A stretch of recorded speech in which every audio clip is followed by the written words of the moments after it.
Hey, folks, welcome to a very special and I think first time Convocation live, unscripted, everything to watch Trump's address of the nation. I can't remember what we titled it.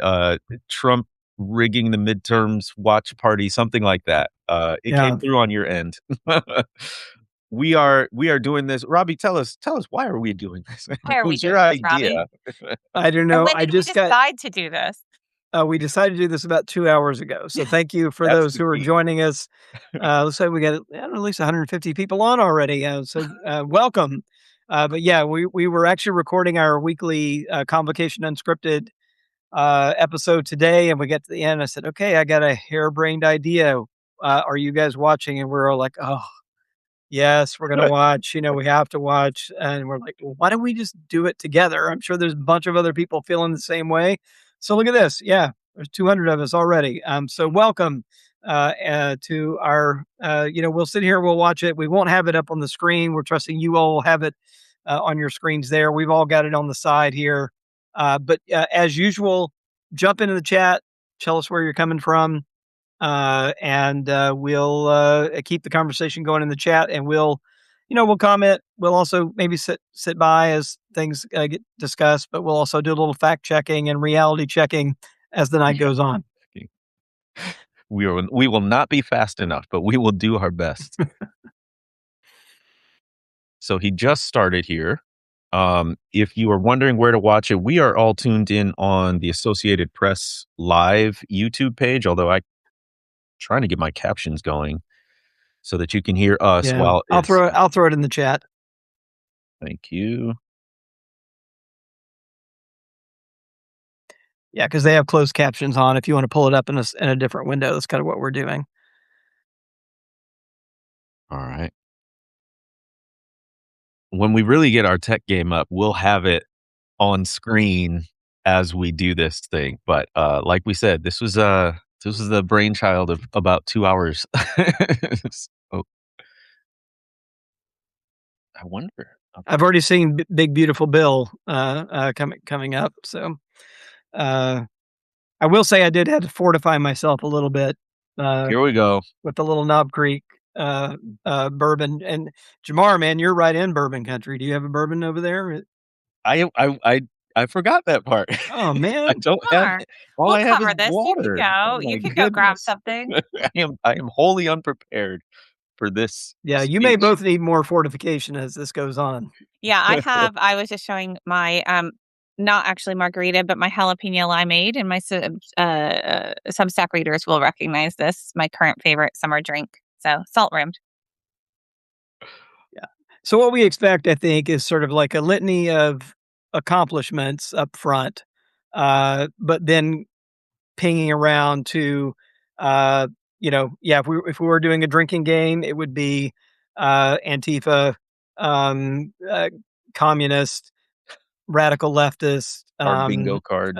Yeah, it would be, and I think the real meat of it is going to be around claims about election fraud, the election being stolen, et cetera, and probably things that he's going to try to lay the groundwork for securing the elections, right, and in the midterm elections. Yeah, and that's the key here. Why are we tuning into this speech in particular? It's because we, along with lots of Democrats and lots of observers, think this is just laying the groundwork to enact ways to rig the midterms, ways to challenge the results if they don't go his way. Yeah. As always, it's always suspicious that there's voter fraud when a Democrat wins, but not when a Republican wins. Yeah. It's totally fine. Yeah. Let's make one quick comment. I mean, he's talking here about that crime is the lowest it's been in forever. But what's wild is that I'm here in D.C. and we are still seeing a surge of National Guard units wandering aimlessly around DC with nothing to do.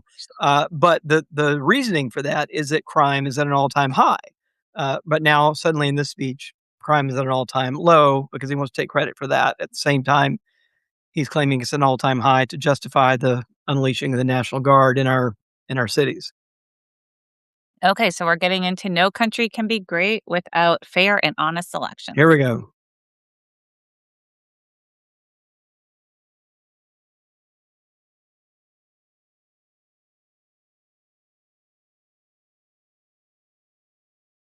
Yeah. Swift and decisive action to protect the integrity of America's elections.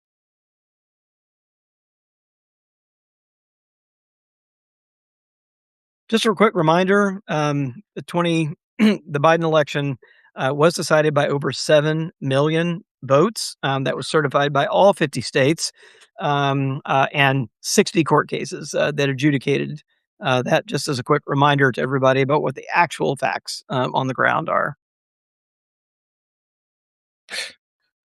Every American needs to know that when they cast their vote, it's in a secure system where cheating is impossible. Which, by the way, all of his cases that they adjudicated in court, he's lost because there's no actual evidence It that was over 60. Yeah. That is not a good record.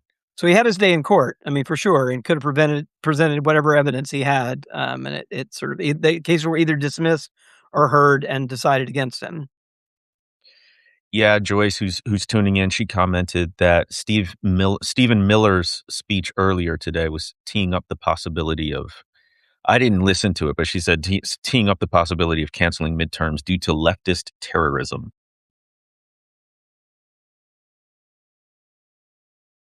Yeah, I'm going to look that up because we at PRI actually asked a question about Trump canceling the elections way back when. So let me just see what the American public thinks about that. Yeah. So I sent a link out to that Stephen Miller speech to my Substack about an hour ago as a kind of preamble, because I do think that was this is a kind of a follow up to that, and it is one of the more chilling speeches I've heard in the history of this country.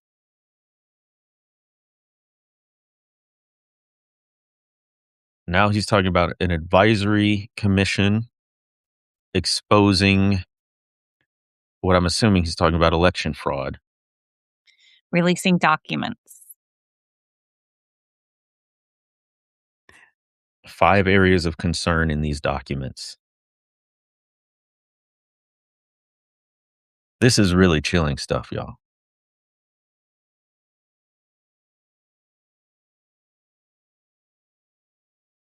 China is believed to be what is the largest election interference in 2020, of course. Yeah, and just to, again, I mean, there's a Wall Street Journal article saying that, I mean, people have looked into this. Even our U.S. intelligence agencies found no evidence that there was any foreign governments altered vote tallies or compromised the vote systems. And so this has been, again, adjudicated, checked, by our own agencies, and said, yeah, no, there's no evidence of that. My favorite one, though, was you remember the Arizona audit? Where he went in and insisted that the Arizona, of course, only the places where he lost did he want to adjudicate or find any fraud. He went in and had this whole audit done. And my favorite thing about that one is that it confirmed Biden's victory. It actually found more Biden votes in the in the audit compared with the certified count. Yeah. So now he's talking about the deep state as another set of documents. Very famous people. He's talking about tens of millions of voters' data in 18 states have been bought, stolen,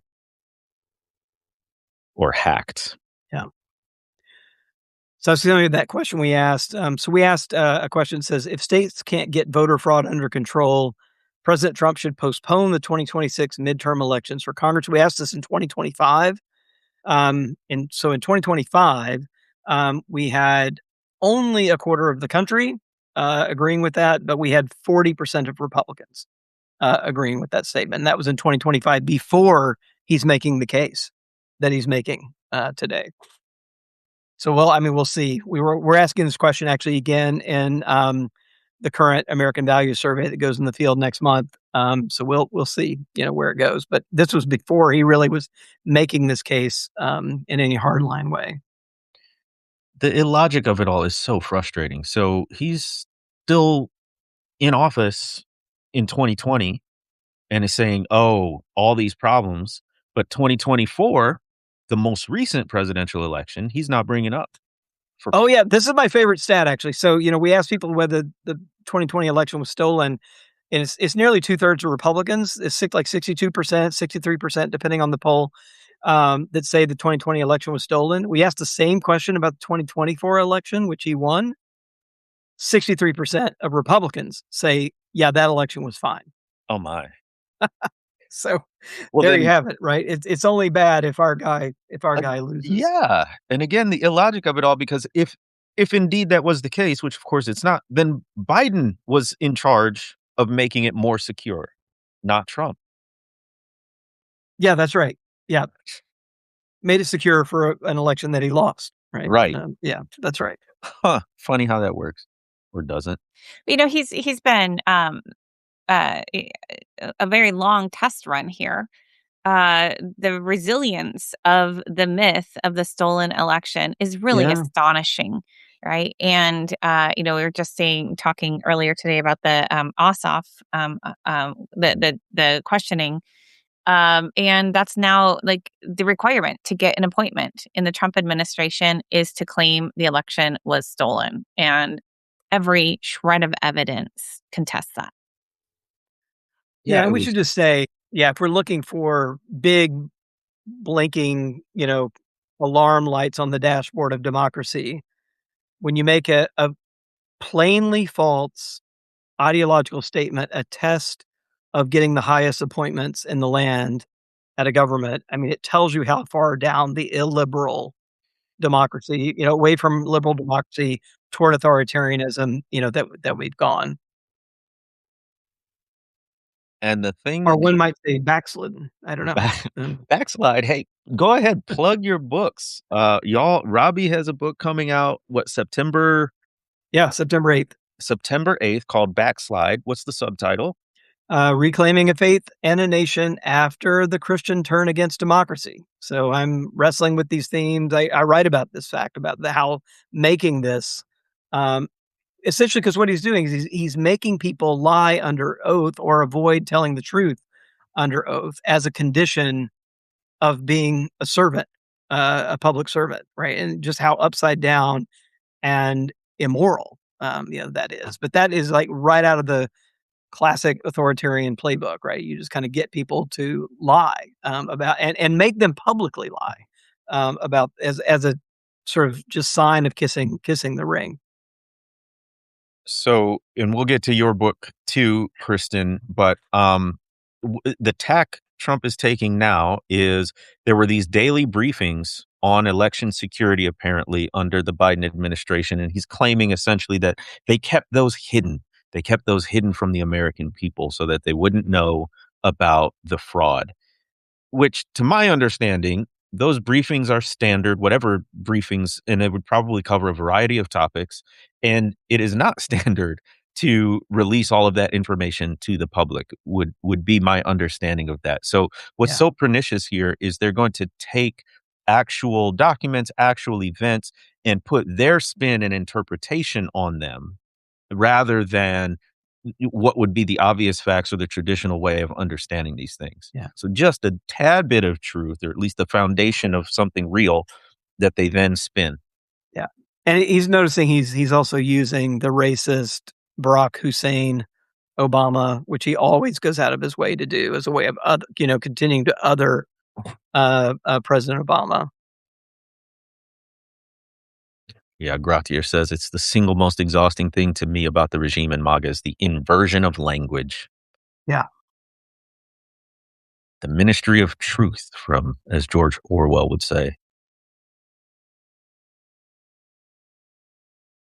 Oh, yeah. I was wondering when he's going to get to the electronic ballot voting machines. Here he goes.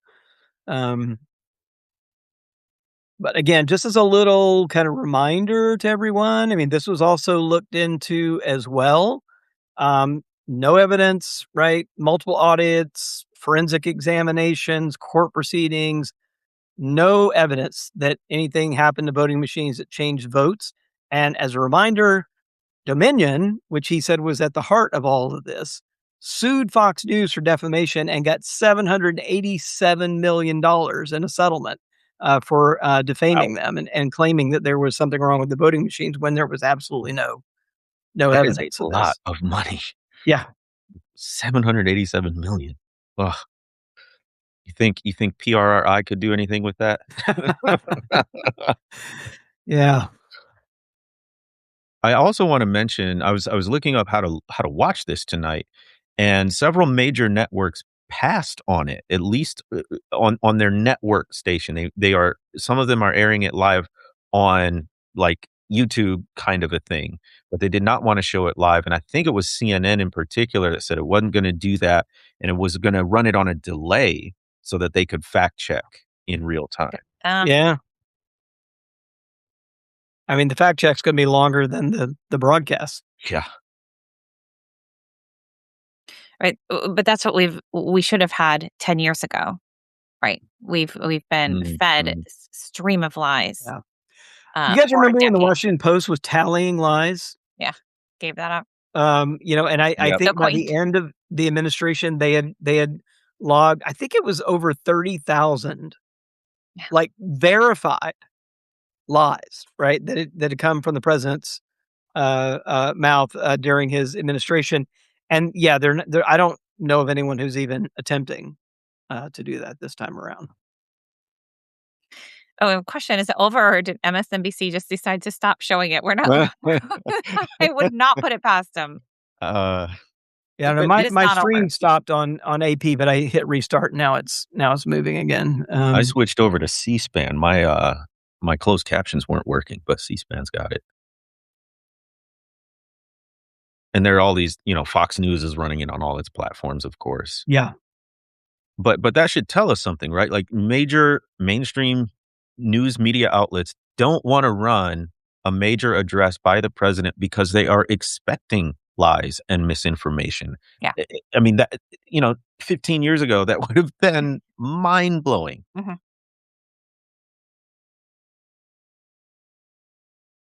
He just said significant evidence of fraud has been detected. It's been buried and covered up, but they're disclosing it through these FBI files detailing the evidence.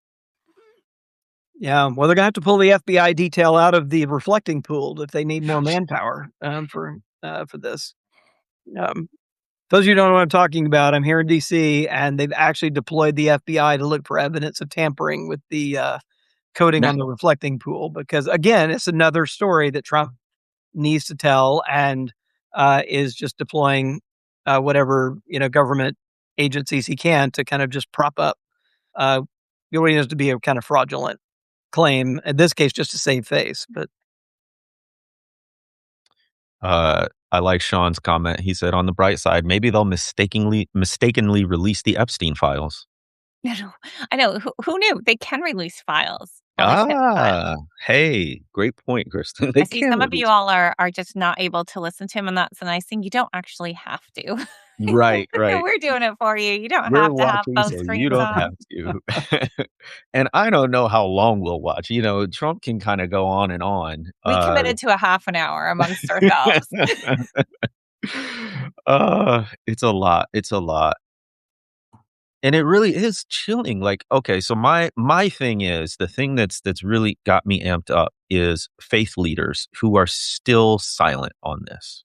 Like, what we are watching in this speech in real time is the president of the United States laying the groundwork to subvert a lawful round of elections. Yeah. Can you just say that again, Jemar? I think that is just like, if there's anything we say tonight, I think that's it. That's what we're watching in real time. So yeah. I just say it again, I think.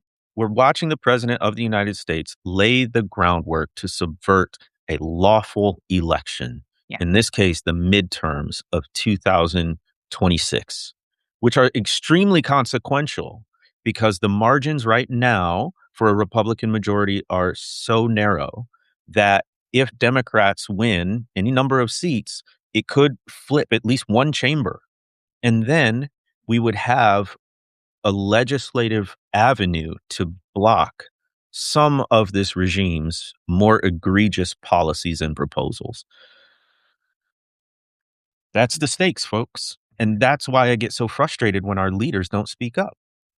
And again, that speech by Stephen Miller earlier today, 15 minutes, 14 minutes, right? Worth listening to. Detestable though he may be, absolutely worth listening to. They are laying out the plans. These should be viewed in tandem. You can just get the highlights from the Trump one. They'll be all over tomorrow morning. Watch those 14 minutes. Yeah. And And any go ahead. scholars of authoritarianism, fascism, it is astonishing. It is straight out of the playbook. Yeah, and in that he, this is all from. I mean, we at on the Convocation Unscripted podcast have been talking about this a while. We keep coming back to it. That National Presidential Security Memo number 7. You should Google that. You should all know what that is.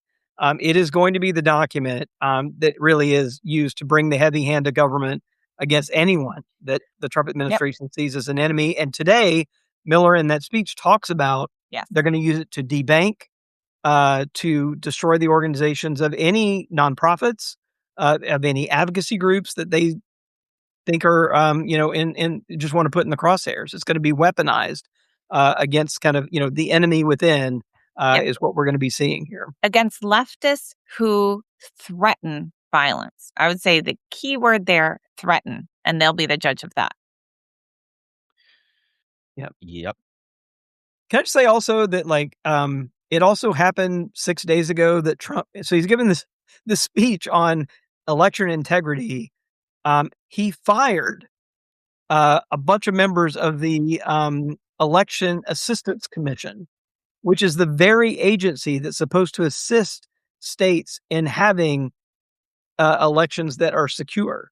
And so there's not even enough members left to have a quorum. It's essentially completely deactivated, the Election Assistance Commission.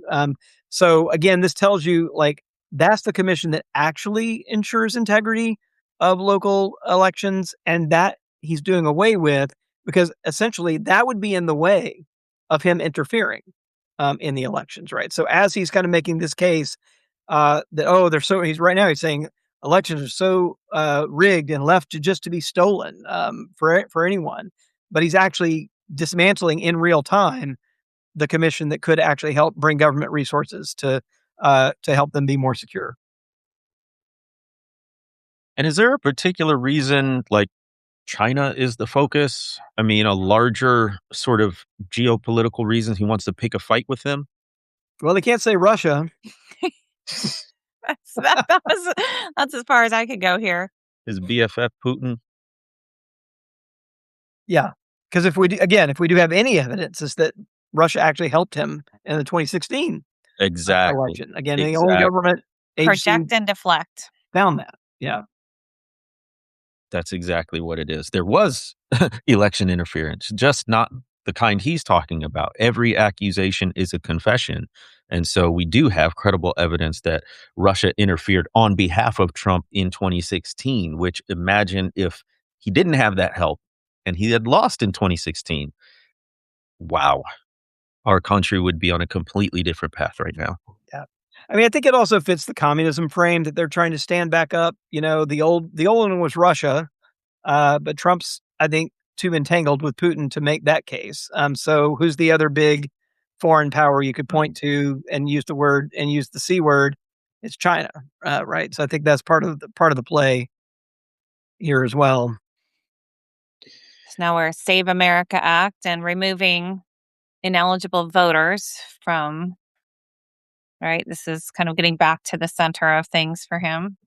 Yeah, I wanted to hear y'all respond to this. So with the SAVE Act, what they're part of what it is requiring proof of citizenship at the polls, right? So so this goes beyond like a driver's license even. But online the chatter is, well, that's reasonable if you can't show a photo ID, et cetera, what's the problem?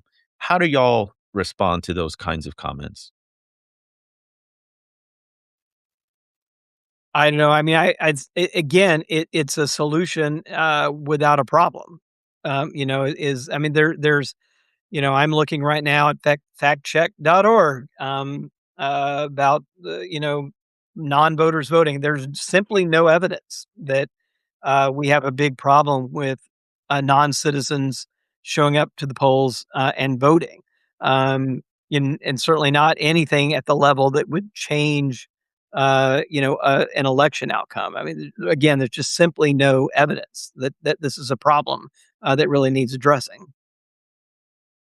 Oh, I think we're wrapping up here. But yes, the SAVE Act is about, right? Driver's license, nope, not good enough. Real ID, not good enough, right? So restricting who can vote, restricting what is required. And the goal is to, seize control over who can vote. And we know the purpose is there. And again, yes, there's no problem here. We do not have vast quantities of undocumented immigrants trying to vote, right? Again, the investigation after investigation turns up virtually none. And the handful that did come up, most of them, all of them tried to vote for Trump last time around, right? Not a problem. So why are they doing it? Control. Yeah, I think those are both very helpful. Looks like he's done. It's done. And that was I it. don't know. Here we should pick. We should go on Polymarket and place a bet to see whether he's really going to wrap up or whether whether he's really warming up. I don't know. Let's see. No, he wound he's things off. down. Look It at was that. a record Yeah. short. I think he said what he needed to say there. But Good. somebody mentioned here too, right, using the word crisis, Yes. right? Let's talk about that. Yep. Yeah. So this is part of, right, why the speech, why now, right? Setting the stage for no longer business as usual, right? The crisis, and if you listen to Stephen Miller's speech, you'll get a lot of that kind of language. This imminent threat, this crisis, as though somebody's breaking into your home, kind of thing. The threat of the left. They lie. They cheat. They want your destruction, right? All like so over the top. It's just like farcical, except it's not. It's this pure propaganda to drive the sense of threat, to drive the sense of crisis, so that we set aside our current electoral laws and norms and give them free rein to implement their own plan that will give them total control. Yeah, I think that what that does, your laws, norms, any kind of moral system, right? If you can declare an emergency, was that I'm going to pull out my seminary degree here. The suspension of the ethical, right? That Kierkegaard writes about, right? And that you basically can make the case that this is such a special time that the normal rules don't apply. The normal, whether moral, legal, kind of just custom and norms, they don't apply. And if you can convince people of that, right, and the threat is big enough, then kind of anything goes. I mean, you really can make the case for doing all kinds of heinous things, including, as this speech has clearly intended to do, undermine the very constitutional basis of our election system. One reason why this speech, I think, was so short relative to Trump's other addresses is he's going to let the documents do the work, the so-called evidence do the work. He's going to let that disseminate and percolate on social media in particular. I have no idea what these documents look like, what's in them, whether they're legit documents. And that's part of the problem right there. We cannot trust anything that's coming out of this White House. But the thing that actually concerns me the most is the information echo chamber on the right. So the way these so-called news networks, really propaganda networks, and Fox is just the biggest one, the most well-known name, but there are other ones further to the right, like Newsmax and OAN and others. That's, to me, the heart of the issue, because facts don't get through when the only information you have is filtered through this propaganda network. And so we can't, marshal all this data to any real effect for most of his supporters, because they're only ever seeing, and y'all, they don't take it in little doses.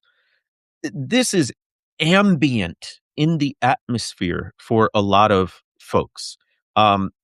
I've mentioned this before on podcasts, but what I travel a good bit, and sometimes they have the TV screen in the back of the chair in front of you, and the only times I've ever seen people have it on news the entire time is when they're tuned into right-wing news stations.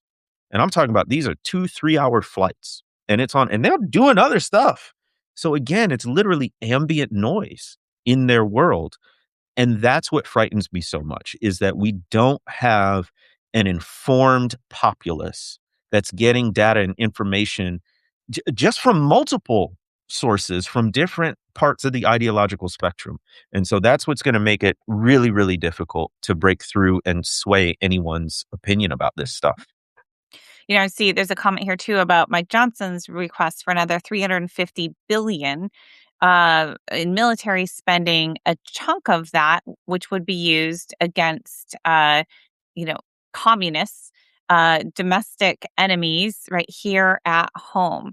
That too, if you know anything about history, absolutely chilling. So essentially writing a blank check to go after the enemy within. Once again, who's the enemy within, right? It's a whole lot of us. Yeah, this is chilling, y'all. If you're tuned in, you're probably a Convocation subscriber. Certainly you know any one of us or all three of us. They're coming after folks like us. They're setting it up to do that. Any ideological enemies, which they can determine on a whim because they leave it so broad, and of course all the people determining it are in their camp. And so we have conversations about security, about backup plans, about what to do. And when you do look at authoritarian regimes, they come after the journalists, they come after the scholars, they come after the people speaking up because they want to silence all those folks and try to convey that everyone's on their side. Everyone agrees with their viewpoint, and any dissenters, they don't even exist. They've been silenced some way, shape, or form. Yep, Jen, teachers. Yeah, so Right. this is Librarians. right here. The librarians, they're already canceling books and doing book bans. So reading from that document that we linked to, the National Security Memo, who are they talking about? What constitutes a domestic terrorist here? Common threads animating this violent conduct include anti-Americanism, anti-capitalism, and anti-Christianity, support for the overthrow of the United States government, extremism on migration, race, and gender, and hostility toward those who hold traditional American views on family, religion, and morality. Yeah. So that's all of us. Like, good Lord have mercy. When they get to define the terms, that is absolutely anyone they want to put in that category. Absolutely. And I think you're right, Kristin, because the U.S. is always and should investigate actual threats of violence against any elected official, against any, actual threat to the government. But this is not that, right? This is like basically they're interpreting it to be a threat if you just disagree, right, with them. We've had, we've already had and I can't remember the gentleman's name, but like Joe Citizen, who sent an email with signed his name to the director of ICE, right, and had federal agents show up at his door. Yeah. And just a few days later. That's going to be a lot more common. Yeah. Yeah. And this is why, chime in the chat, folks, but how do we get the disengaged aware and taking action? Like that's the key right here, right? Like we still, there's the voting level and the voting aspect, right? We need to absolutely get the folks who stayed on the couch and who say this frustratingly inaccurate thing that both sides are the same. Both sides are equally incompetent or ineffective. We need to somehow convey to them that's not the case here. As Robbie always reminds us, it's not polarization, it's asymmetric polarization. The right is moving to the extreme a lot more than independents or Democrats. But also right now, right now, when people are tuned out of politics because they feel like it's so divisive Yeah. that it's too much bad news that they can't keep up, we need them too to be engaged. What are your thoughts? Let us know in the comments. Yeah. Y'all are trying. I'll just throw one thing, Jemar. I was making think the numbers I always like to go back to is that, in the last presidential election, we had more people who did not vote than who voted for either candidate.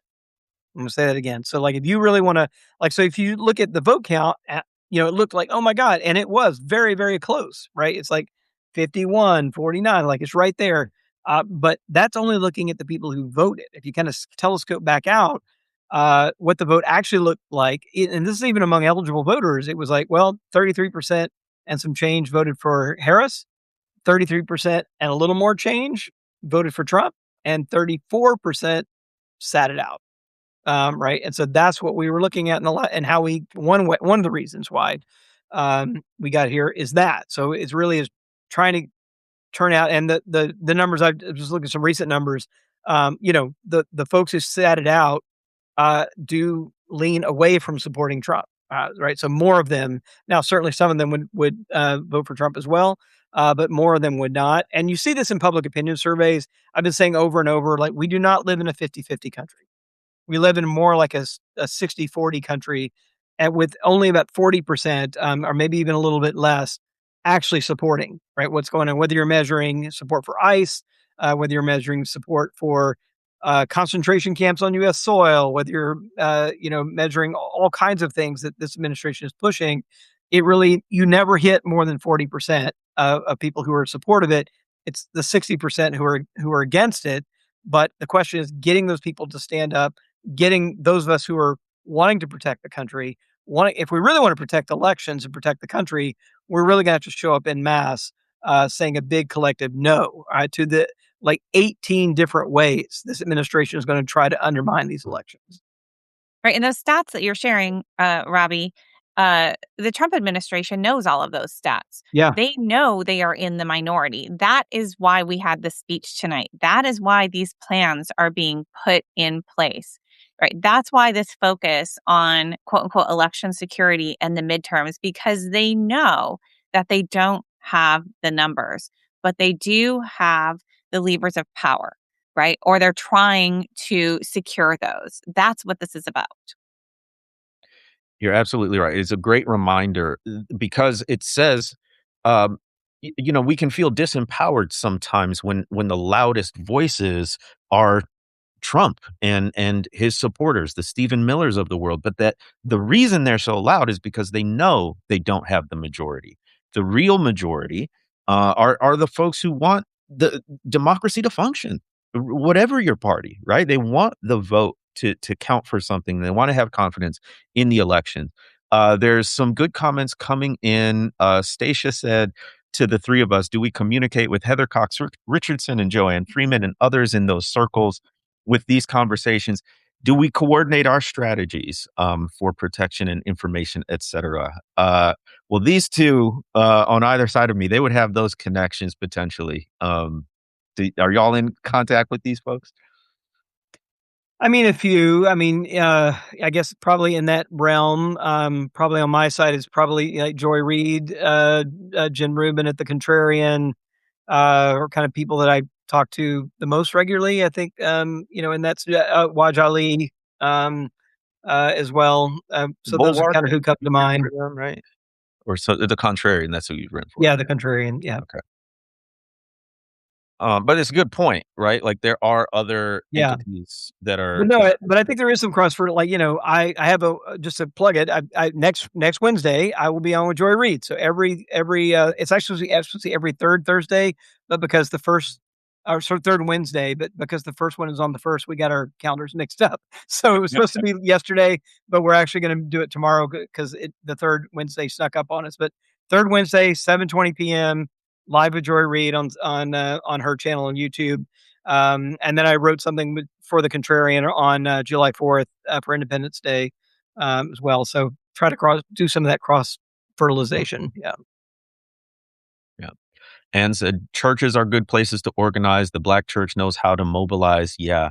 And I will say, I I'm observing a bit of a disconnect between the concerns of many Black people and the concerns of, I don't know, white liberals, if you will. Not to pit us against each other, but what I'm saying is, like, what is sounding the alarm bells is slightly different.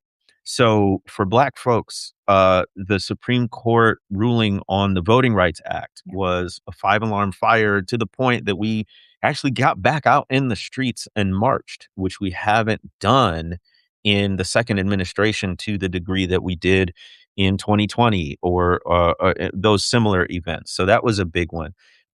We're looking very closely at Todd Blanche's nomination for Attorney General, because even though the federal government was never really proactive at protecting Black civil rights, there was always the idea of appealing to the highest level, and that the Attorney General would follow the rule of law and override states that were not following the law.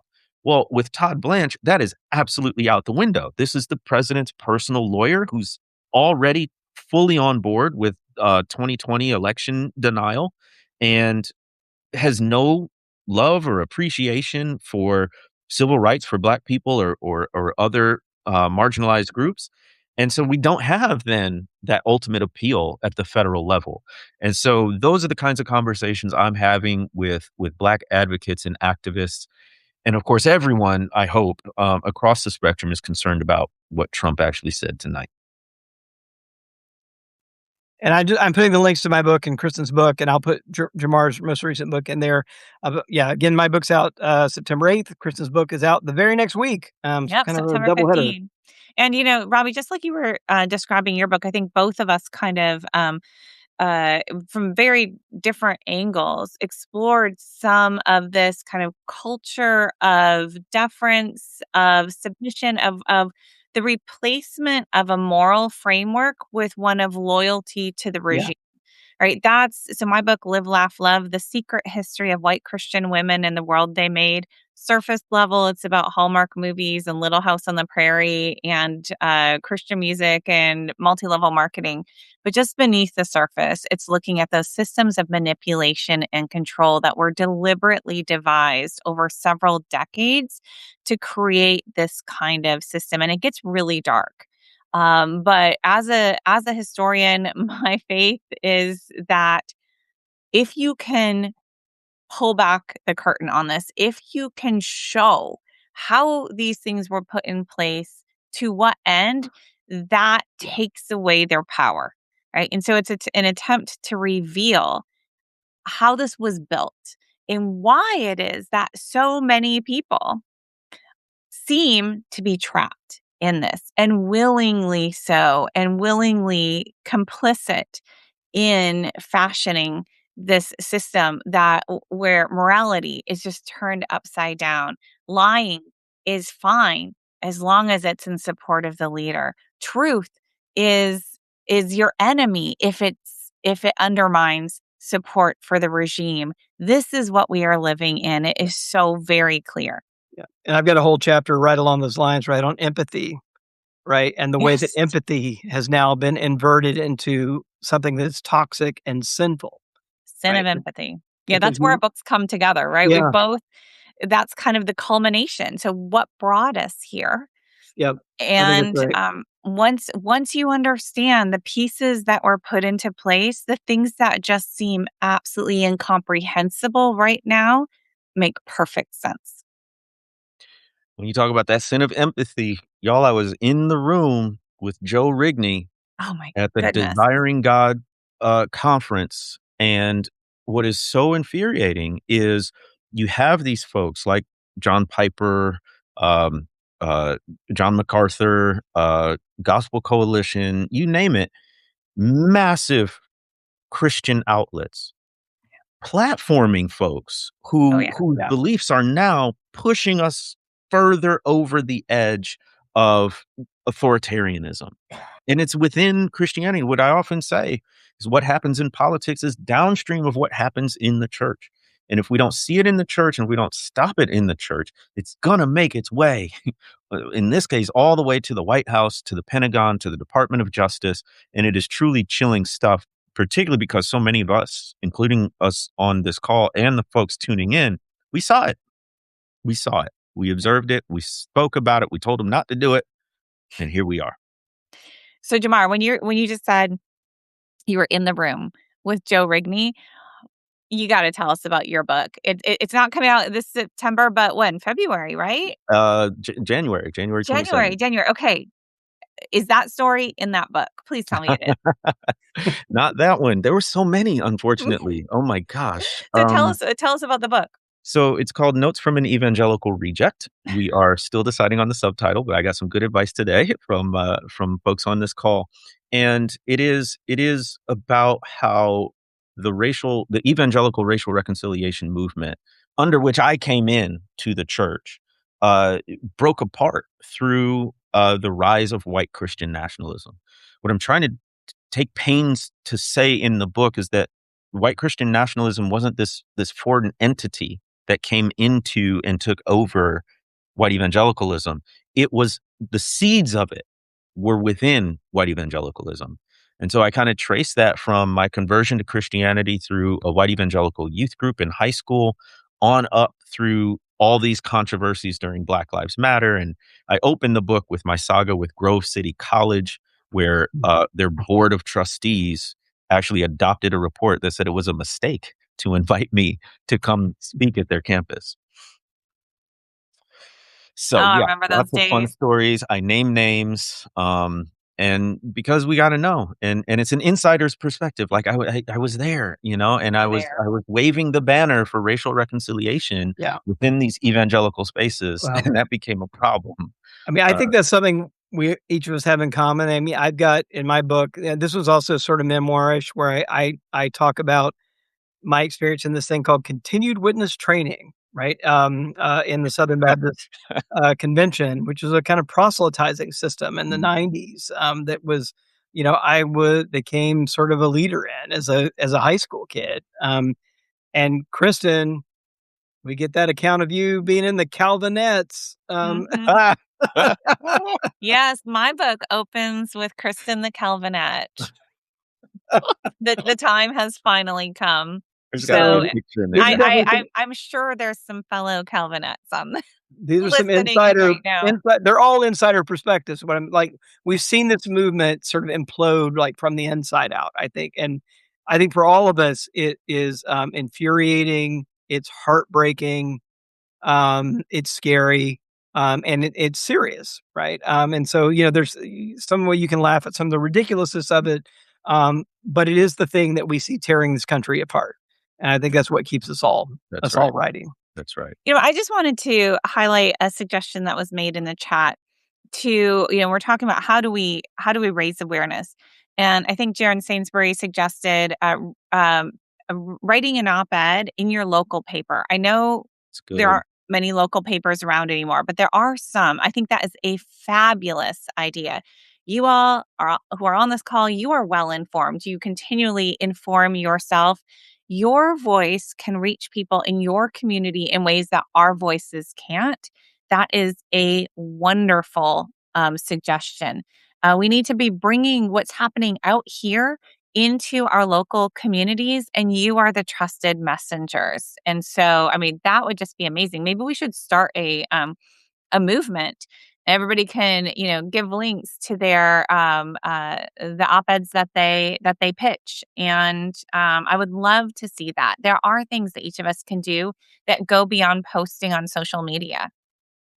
Yeah, and I think that's right. And your neighbors see somebody they know, and perhaps saying something that people haven't been willing to say in public. I think makes a difference. Oh my gosh, I have to sing all the Calvinettes. I was going to say, that is way more than I expected. Did somebody say, what is a Calvinette? Oh, I have a book for you. You have to get the book to discover what a Calvinette is and what Kristin's role in it was.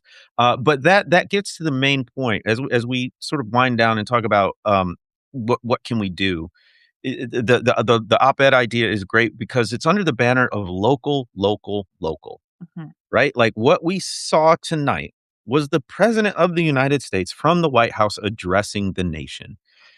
There are precious few of us that are going to be able to have access at that level to do something. And it doesn't mean we don't vote, doesn't mean we don't call our senators and representatives, et cetera, et cetera. But we can also make a tremendous impact close to home. So whether it's an op-ed in the local paper, whether it is voting in city and state elections, those are extremely consequential. As we look at the midterms, a lot of this can come down to secretaries of state Yeah. and who's in those positions. Those can make or break election integrity for a lot of people.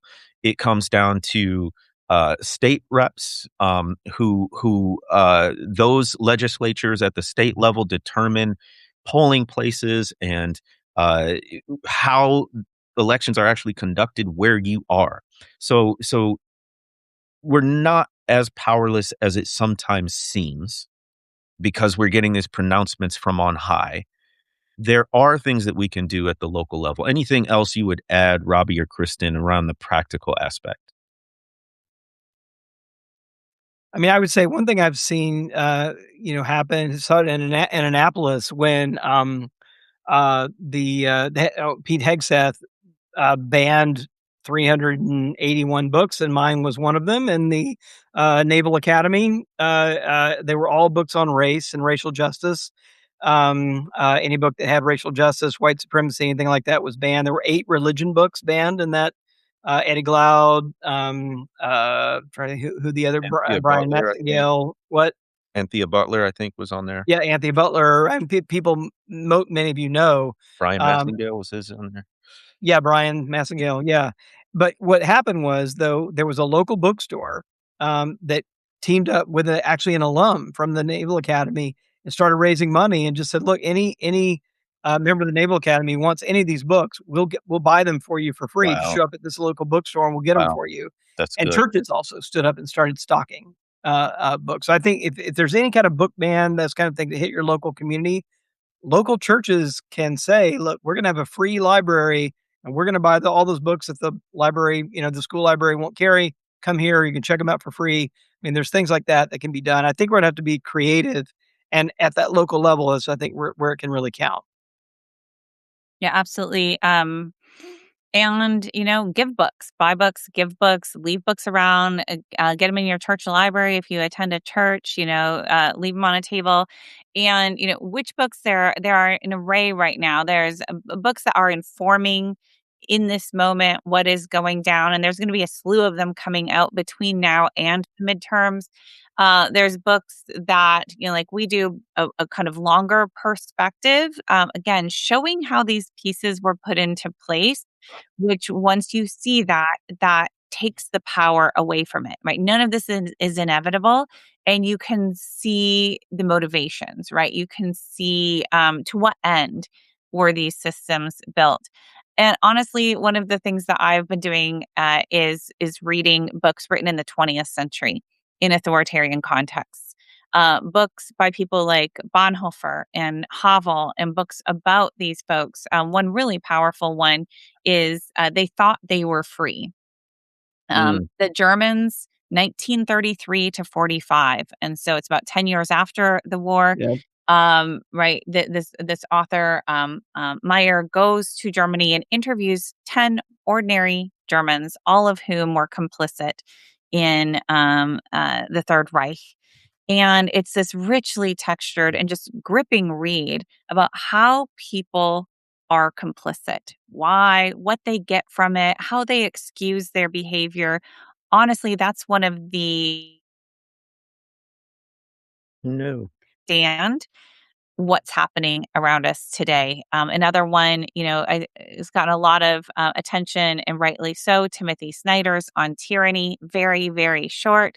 Anybody who follows me knows I'm a huge fan of Hannah Reichel's um, For Such a Time as This, a kind of companion piece, but specifically to the Christian audience, companion to Timothy Snyder's. So good, so powerful. I was just asked to meet with a couple of leaders of a Christian institution who wanted advice on what's going to happen here. You seem really alarmed about things. And I said, well, what are your plans for your institution?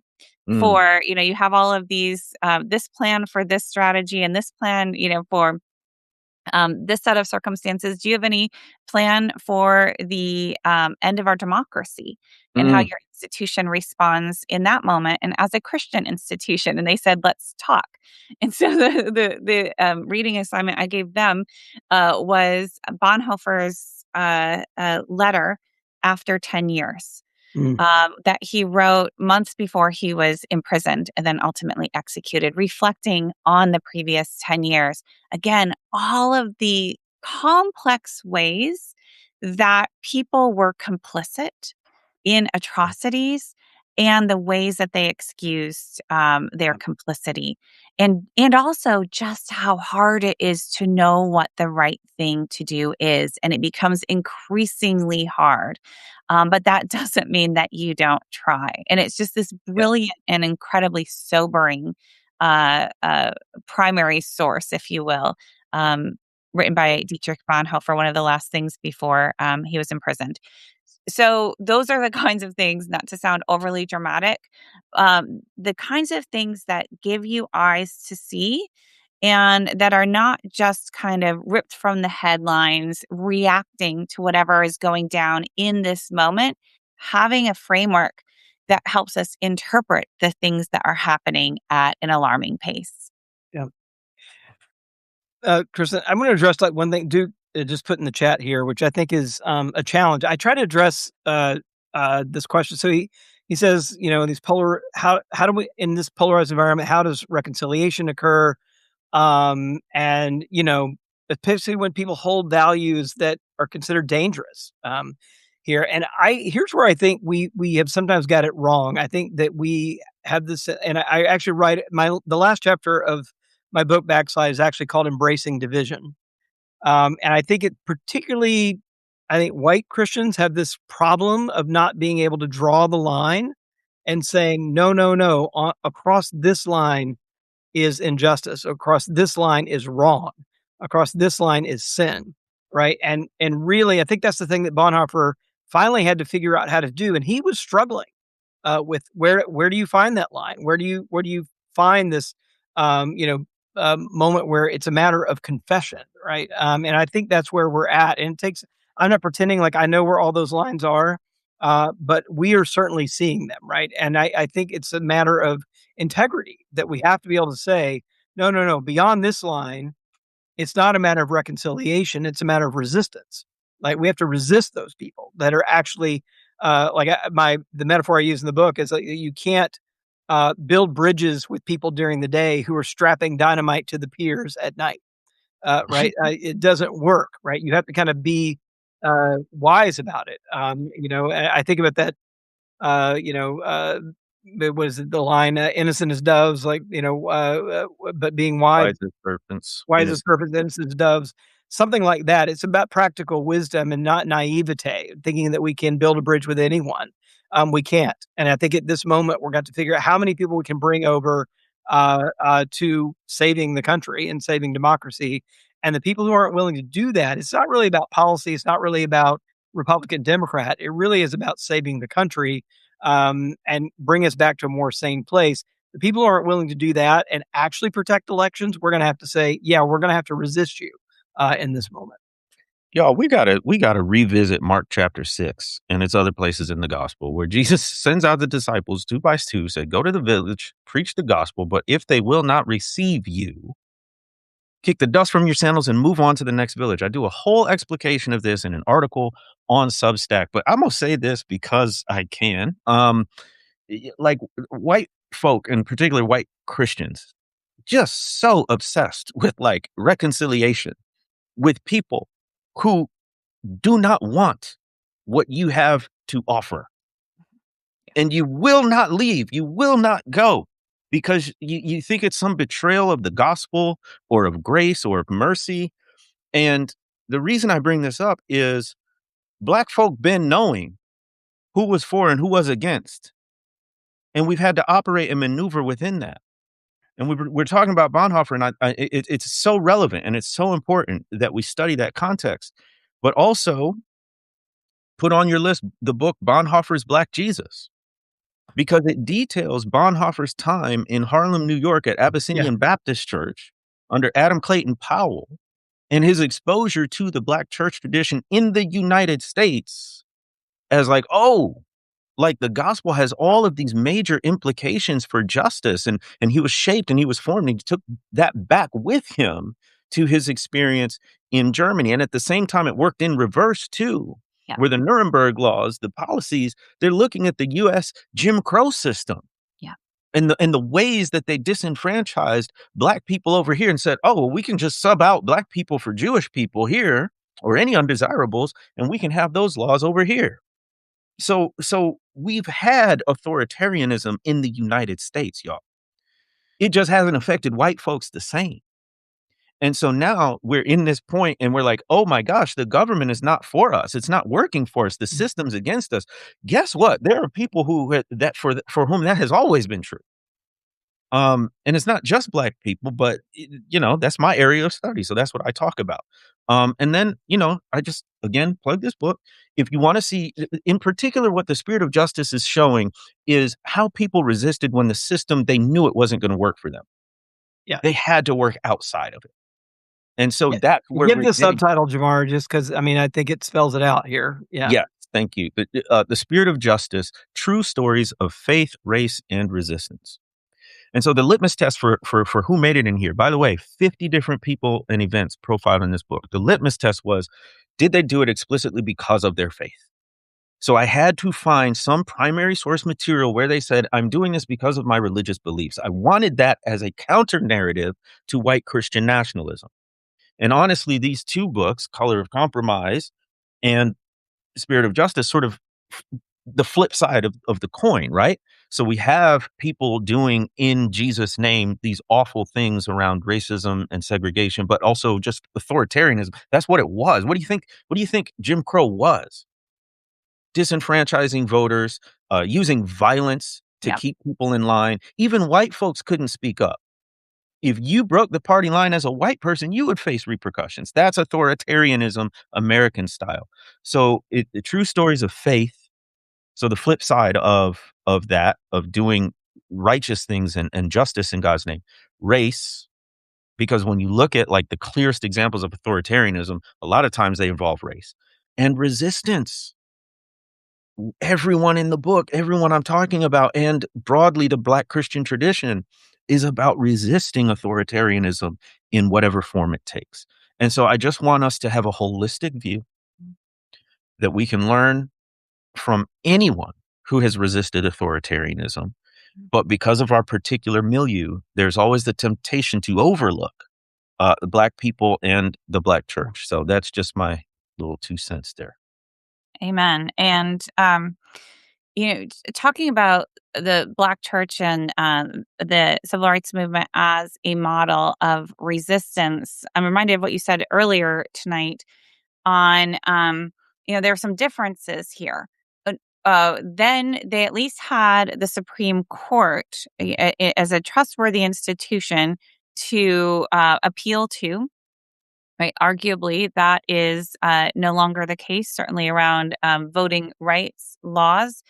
And we also don't have the same international context, right? And that was also another key piece in the civil rights movement, was the judgment of the world. This was in the context of the Cold War. Americans were all about freedom and democracy, so they claimed. And then you had these images coming out of the American South. So there was a lot of pressure, and the federal government responded to that pressure, right? That was part of the instigation to send federal troops into the South to enforce desegregation and to protect, to the extent that they did, the rights of Black folks there. That's also changing, right? This administration does not care about the judgment of global democracies here. In fact, another thing going down today, and this is Stephen Miller's speech was in connection with that, right? We saw that the Trump administration has offered grants money to right-wing movements throughout Europe, right? And they have initiated, let me see, what is this? They were convening, this is where Miller was speaking, senior officials from governments around the world who were going to participate in this, or invited to participate in this global offensive against the transnational threat of radical left terrorism. Like, just when you think we have all the problems we can possibly handle in this country, right? They're also taking this global, and it's already there, right? And so they're working to build those global networks and actually take American tax dollars to fund those global networks. Again, unprecedented times. Yeah, let's not forget, I think JD Vance was on the ground in Hungary campaigning for Viktor Orban, right? I mean, one of the most right-wing, Christian nationalist, figures in Europe. Trump had Nigel Farage on campaign trail with him here in the U.S. So, I mean, there's definitely money flowing, influence flowing, kind of transatlantic thing, and that's going to be important for us to keep our eyes on. It's not just kind of here. I think it's more acute here, but it is clearly going across the pond. I just think most folks in the United States are wholly underestimating the global right-wing collusion. Yeah. They are not doing this just in the US or swing states. Y'all, they are conspiring with other authoritarian regimes to consolidate power globally. And what I think they want to do is carve up the globe, just like they used to carve up Africa and say, well, this nation can take that part and this nation can take that part. And that's why we're getting all this talk about Western Hemisphere and all this stuff. Yeah. That's why we're looking at Central and South America, because they have this old school idea that if you're the biggest and the strongest, you should be able to take whatever you want. And it has these, and you'll see online people making comments about indigenous genocide and land theft. And they're just like, well, it's just one country conquering another. That's been done throughout history. What's the big deal? We won. We're winners. We're victors. This is the spoils. And that is absolute regression. But my point is, the average person in the United States is wholly vulnerable to this ignorance. Like, they're just completely unprepared for the level of global coordination and the billions of dollars behind this. So the right is coordinated. They have been in cahoots for a very long time.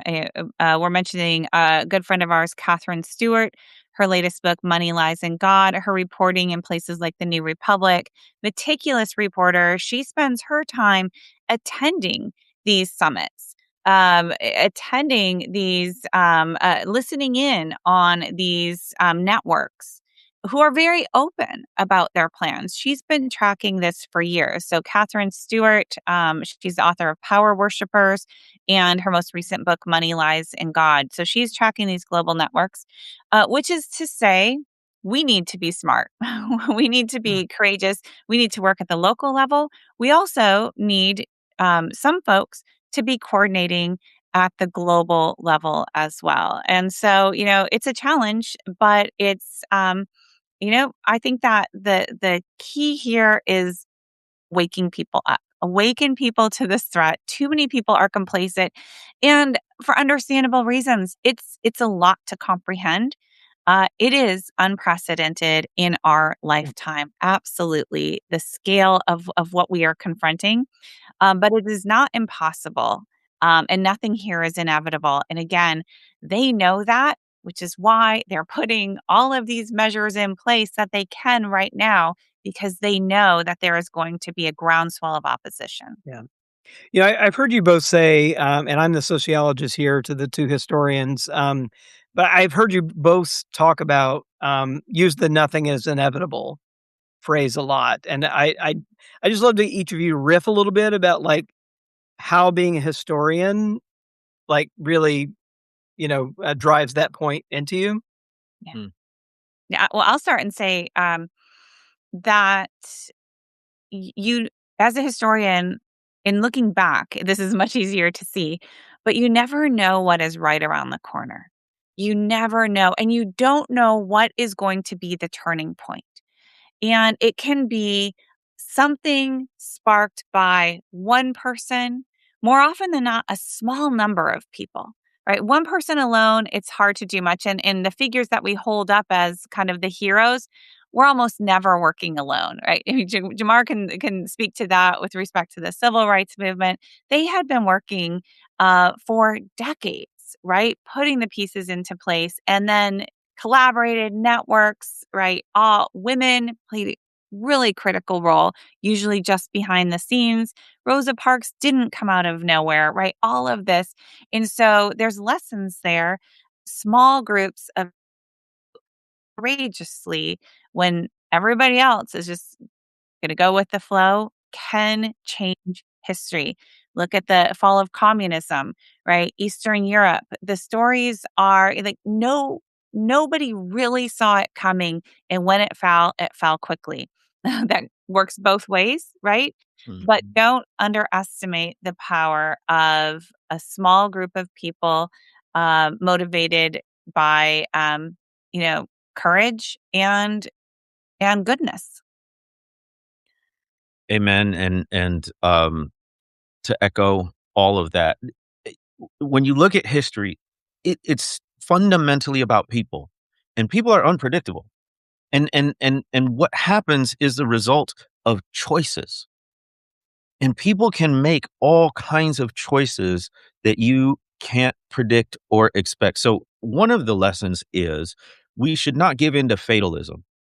However bad things look right now on the perspective of July 16th with midterms coming up in November, we should not resign ourselves to, oh, they're going to rig the election. There's nothing we can do. They're going to win. It's inevitable. One lesson of history is that nothing is inevitable. Look, who predicted the pandemic? Who predicted that a cell phone video of an officer kneeling on the neck of George Floyd would result in historic racial justice uprisings, or the backlash to, in particular, the 2020 election denial resulting in January 6th? And we don't know what's going to come up with midterms. And so that should give us motivation to continue to resist, because anything can happen. It is not inevitable. Don't give in to resignation or cynicism or hopelessness. Well, look, we've been on an hour. Look, we got almost 1,200 people with us. So glad you've spent some time with us. I want to say, like, maybe we'll do like a round of wrap up remarks and let everybody get some sleep. Uh, I just want to say this. I think, this speech was in some ways was kind of anticlimactic. It wasn't Trump's bombastic, self. It wasn't that long. He stayed on script, but I think what we can say is even though it didn't have the fireworks or just the ridiculous word salads, it served a very particular authoritarian purpose. And I think we shouldn't underestimate the speech. In fact, like I think we should all take this seriously as the president of the United States, putting us on notice that he is going to find a million ways to declare an emergency and interfere with the counting of the votes in the midterm election, or even the collection of the votes in the midterm election. So I think we should take this as the president putting us all on notice, right? That even though we know we have one of the most secure election systems in the world, it was adjudicated every time we've had an election. We know this to be the facts. But the only reason he's declared it to be a disaster and one of the most vulnerable elections, like made that false claim, is so he can kind of declare this emergency and interfere with the upcoming election. So I think it's up to us to sort of take that seriously, find ways at the local level we can be poll watchers, poll workers, volunteers, and make sure that we continue to have one of the safest and most secure elections in the world. What I'll say is that this is nothing new to us, right? We have been tracking this for 2.5 years. They have been directly saying that this is, probably longer, but for me, it was about 2.5 years ago that this became crystal clear before the 2024 election. And if you were actually listening to people, what Stephen Miller, Russ Vogt were saying, if you read Project 2025, if you listened to what Trump was saying when he was out of the White House, all of this was already being planned.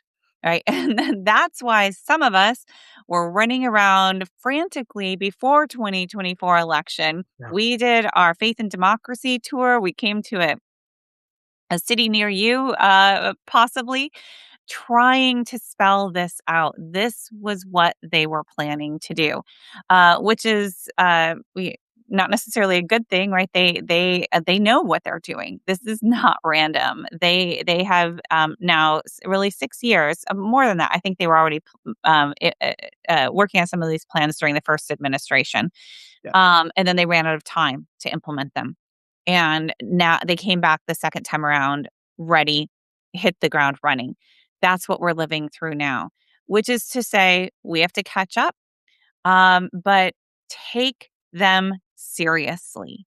Take them at their word. They mean what they say. And, do what you can to get other people to take them seriously as well. I'll leave us with 3 action items. Number 1, we gave y'all a whole syllabus of books here. If you plan to pick up a book and read it, do it with others. Yeah. I think there's power in coming together over books that are illuminating, that connect the dots, that tell us what's really what, but doing it with other people so that you turn to each other and you say, well, what are we going to do about this? And guess what? It's easier to hold this really depressing knowledge together rather than alone. The second thing is ask your faith leader, your pastor, your rabbi, whoever, what did you think of Trump's speech on Thursday? Oh, I didn't tune in, or I don't pay attention. I did. And I got to tell you, I'm really concerned. What's our plan for when the election itself is undermined by the president and his administration?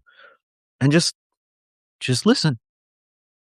Unfortunately, many won't have an answer, but maybe you can start a conversation. So ask your faith leader about this speech tonight. And then lastly, your third assignment, pick one or none or whatever. But thirdly, share this episode. This will be posted at theconvocation.substack.com. Share it on all your socials, text it to people, write up something about it, do whatever. But if this was helpful to you tonight, then it's going to be helpful for someone else who wasn't here. Make sure they have access to it. We did this on 2 hours notice. I think it worked. Thankfully, the speech was short enough that we could have an actual dialogue afterwards. Thank y'all so much. Over 1,000 of you, over 1,200 of you joined us tonight, and we're so honored that you would give us your time. And thank you for lighting up the chat. And of course, we do this every week at the Convocation Unscripted. Subscribe to our YouTube channel, and as we always say, come with your despair. Stay for the truth and grow in community. We'll see you next time at the spontaneous Convocation live watch parties. Have a good night, folks.